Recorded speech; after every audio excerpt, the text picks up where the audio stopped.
Dia tidak memprioritaskan pembangunan itu di wilayah-wilayah yang memenangkan dirinya. Tapi justru wilayah-wilayah yang antipati, yang membencinya, yang tidak memilihnya, dia beri perhatian khusus. Difasilitasi pembangunannya. Kayak misalnya usaha untuk menyambung jalan tol dari wilayah Sumatera, seluruh Jawa, Bali. Saat yang sama, wilayah-wilayah pulau lain, Kalimantan, Sulawesi, Papua, juga difasilitasi yang sama. Terutama Papua. Sejak 2014, ketika sebelumnya wilayah Indonesia Timur seperti dicuekin, Papua seperti anak tiri yang memberikan sumbangan sangat besar untuk Indonesia, tapi tidak terjamah oleh keberadilan. Kita ingat di era-era sebelumnya betapa saudara-saudara kita di Papua mengalami satu diskriminasi yang luar biasa. Harga BBM-nya berlipat-lipat lebih mahal daripada harga BBM di Jawa. Harga satu sak semen, aduh, harganya bisa jutaan rupiah.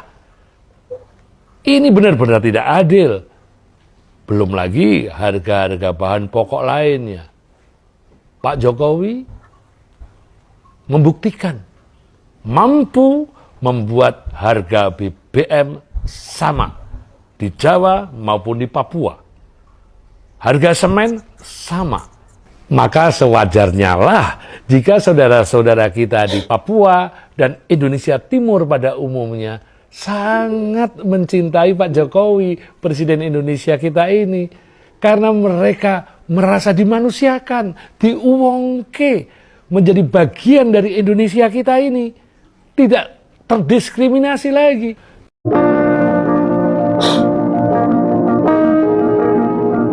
Beda sekali. Kalau Pak Jokowi langsung menyentuh sekali ke masyarakat, sangat menyentuh.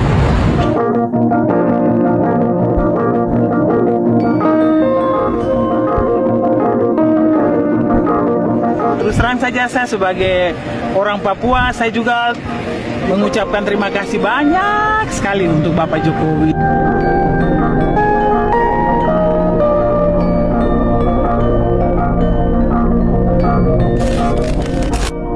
Dari semua provinsi di Indonesia, mungkin Provinsi Papua dan Papua Barat menjadi daerah yang paling mencintai Presiden Jokowi. Di bumi cendrawasih, Jokowi lebih dari sekedar presiden. Bagi mereka, Jokowi adalah bapak dan penyelamat Papua. Pak Jokowi itu untuk orang Papua itu penyelamat, ingat, penyelamat untuk kami Papua. Presiden lain tidak seperti Pak Jokowi. Ya kami di Sorong, di Pegunungan, dimanapun semua ngomong bahasa yang sama bahwa Pak Jokowi itu juru selamat, penyelamat.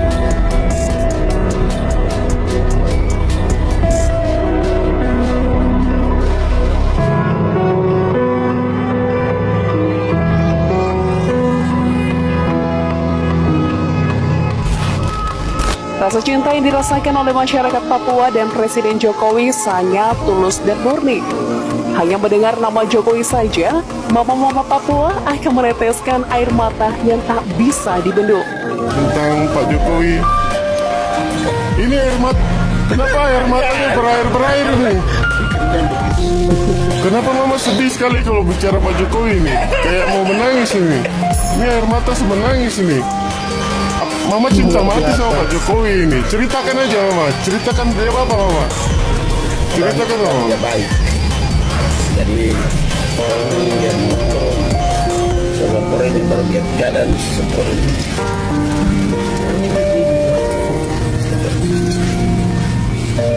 Jadi ceritain aja buat Bapak Jokowi supaya Bapak Jokowi kapan lagi mama ini waktunya buat mama.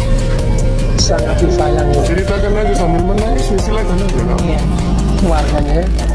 Mungkin terlalu lebay bagi mereka yang tinggal di luar Papua, yang sedikit sedikit banyak sudah pernah merasakan kehadiran negara di era presiden sebelumnya. Namun bagi rakyat Papua, hanya di era Jokowi lah mereka merasa merdeka dan bangga menjadi bagian dari NKRI.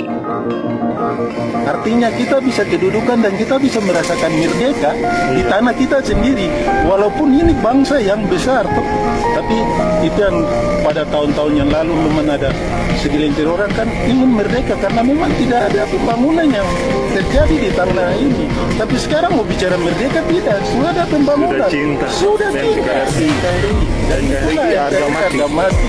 Bagaimana orang yang jadi pemimpin yang model begitu yang membuat kesatuan ini semakin kokoh. Bapak Jokowi bisa datang duduk makan dengan orang Papua. Mulai dari Presiden Soeharto sampai sekarang, hanya Bapak Jokowi yang bisa lihat orang Papua. Walaupun Papua ini terkenal dengan kekayaan alam yang tinggi, tapi presiden yang lain tidak pernah datang. Jangan anggap bahwa Papua ini anak tiri dan bukan bagian dari NKRI.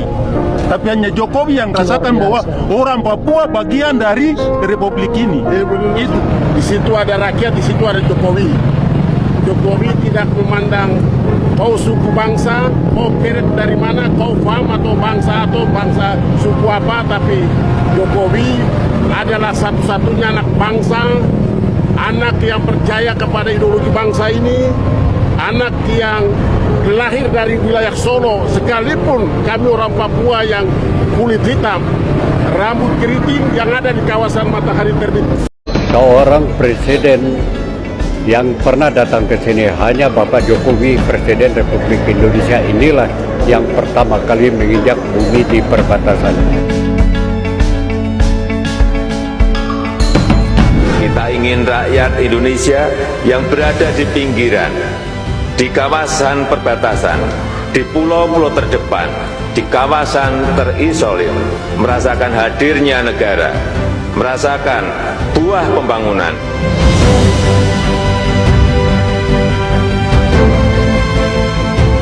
Kita ingin rakyat di perbatasan bisa memiliki rasa bangga pada tanah airnya karena kawasan perbatasan telah dibangun menjadi beranda terdepan dari Republik kita.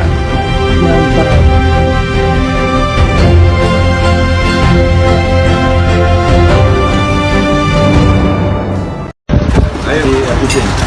Itu yang masih ayamnya dihabisin, ikannya dihabisin, ya. Sekitar pukul 1:30 siang, 18 anak diajak makan siang bersama presiden di sebuah restoran di Kabupaten Pringsewu, Lampung. Sejatinya, anak-anak ini hanya ingin melihat presiden dari dekat dengan menunggu kedatangan presiden di dekat restoran sejak pukul 11 siang. Tak ayal, belasan anak ini pun kaget ketika diajak makan bersama presiden dan ibu negara. Namanya siapa? Rasifa. Siapa? Rasifa. Rasifa. Iya. Usianya berapa? 11 tahun. 11 Tadi tuh deg-degan banget pas melihat Pak Jokowi. Terus? Pingin masuk ke sini. Terus? Terusnya dipanggil Sama siapa? sama Pak Jokowi. Oh, sama Pak Jokowi dipanggil Iya. buat makan. Iya. Berapa orang? Banyak. Banyak. Oh iya. Perasaan kamu gimana dipanggil Pak Jokowi? Deg-degan banget. Deg-degan Seneng. banget. Kamu baru pulang sekolah ya? Iya. Oh gitu. Mau bilang apa sama Pak Presiden? Enggak tahu. Nggak tahu. Oh. Berkaitan dengan hal tersebut, Bapak ini lebih suka soto ayam, soto daging, atau ikan bakar? Saya semua makanan khas asli Indonesia, seneng semuanya. Jadi tadi apa? Soto ayam. Soto ayam suka. Soto daging. Soto daging suka. Ikan bakar. Ikan bakar suka. Semua. Suka. Tadi yang paling penting memang harus ada perlakuan khusus dulu. Ada perlakuan khusus dulu. Ini kita pengen tahu perlakuan khusus terhadap ayam, daging, kemudian ikan tadi seperti apa, Pak? Ya, yang paling penting harus dimasak dulu. Kalau enggak mau makan daging mentah, mau makan ikan mentah. Maaf Pak, saya sudah pensiun jadi kucing. Baik para sahabat sekalian, demikianlah beberapa buah video yang coba saya reaksi pada kesempatan kali ini, di mana pada kesempatan kali ini kita mengangkat atau mereaksi beberapa buah video dari kunjungan Pak Presiden ke beberapa tempat, antara lain di Papua dan juga di Lampung, dan satu pernyataan sikap dari seorang seniman, ya Pak Butet, menyampaikan apresiasi terhadap Presiden Jokowi yang secara terus-menerus mengunjungi rakyatnya tidak hanya di Pulau Jawa atau Indonesia bagian barat, tetapi lebih daripada itu adalah beliau sering mengunjungi berbagai tempat di pelosok, yakni di bagian timur Indonesia, Papua. Dan pada video yang kedua tadi kita melihat bagaimana banyak sekali warga Papua yang berlinangan air mata ketika berbicara dan menyebut nama Jokowi. Bagi mereka, Pak Jokowi adalah sang juru selamat.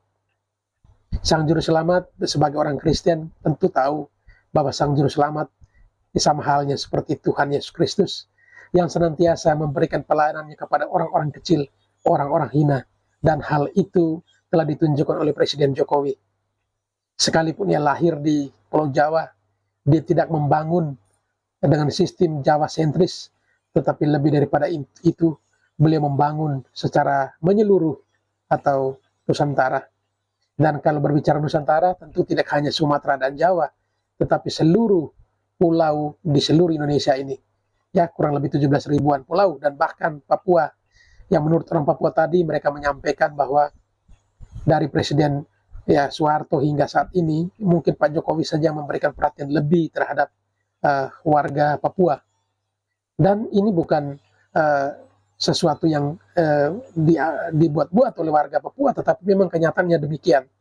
Pak Jokowi seringkali berkunjung ke Papua, sangat dekat dengan rakyat, makan bersama dengan rakyat, dan memberikan perhatian lebih, membangun jalan tol, bangun tol laut. Kemudian yang berikut juga adalah penyamaan harga BBM, yang dari sudah sekian puluh tahun, Papua menjadi anak tiri. BBM-nya bisa 1 liter bisa sampai dengan ratusan ribu. Semen saja bisa 1 sak, bahkan sampai dengan jutaan harganya. Tetapi dengan hadirnya Jokowi, setidaknya teman-teman, sahabat, keluarga kita di Papua turut merasakan buah pembangunan itu. Dan luar biasa Pak Jokowi.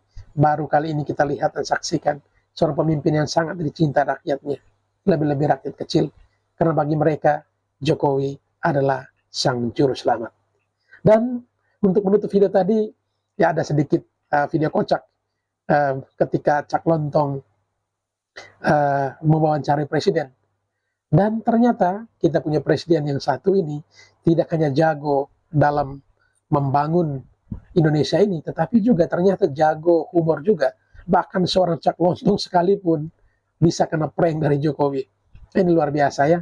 Beliau sangat luwes orangnya, humoris, tetapi juga tetap tegas dalam mengambil tindakan, sikap, dan yang terpenting adalah bekerja demi rakyat.